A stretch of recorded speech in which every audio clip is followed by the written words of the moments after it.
Hello दोस्तों, स्वागत है आपका हमारे चैनल डिफेंस अफेयर्स पर। दोस्तों, जिस तरह से एक मौसम से दूसरे मौसम में आने पर हमारे रहने खाने और यहाँ तक कि कपड़ों में भी एक बदलाव आ जाता है, उसी तरह से जो हमारे देश की आर्मी है, मौसम में बदलाव आने पर उनकी भी रणनीति में एक बदलाव आ जाता है।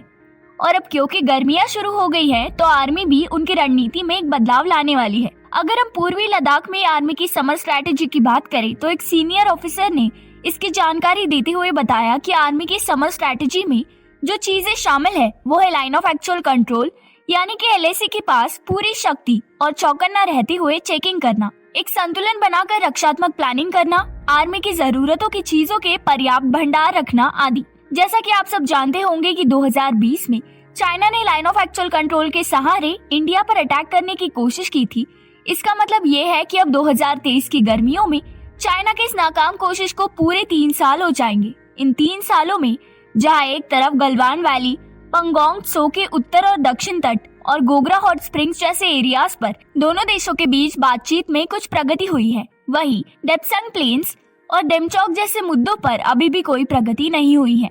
इस महीने एलएसी की सिचुएशन के बारे में बात करते हुए इंडिया के external affairs minister S Jaishankar ने ये भी कहा था कि पूर्वी लद्दाख में एलएसी के पास इंडिया और चाइना के बीच के हालात बहुत ही नाजुक होने के साथ साथ खतरनाक भी है। इससे पहले भी एक बार external affairs minister S Jaishankar ने एलएसी के हालात अस्थिर होने के साथ साथ और सामान्य भी बताए थे। अगर हम आर्मी की समर स्ट्रैटेजी की बात करें तो ऑफिशियल्स का कहना है कि जिस विचार पर आर्मी की समर स्ट्रैटेजी आधारित है वो ये है कि एलएसी के पास इंडिया का दबाव और ज्यादा बढ़ सके। यहाँ एक जानने वाली बात ये भी है कि दोनों देशों के बीच 2020 में हालात ज्यादा बिगड़ जाने के बाद से ही इंडिया और चाइना ने एलएसी पर करीब 50,000 से भी ज्यादा सैनिक तैनात कर रखे हैं।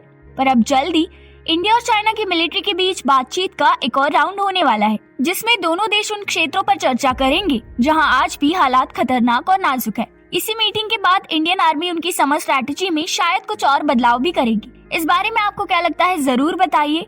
वीडियो को लाइक कीजिए और चैनल को सब्सक्राइब कीजिए।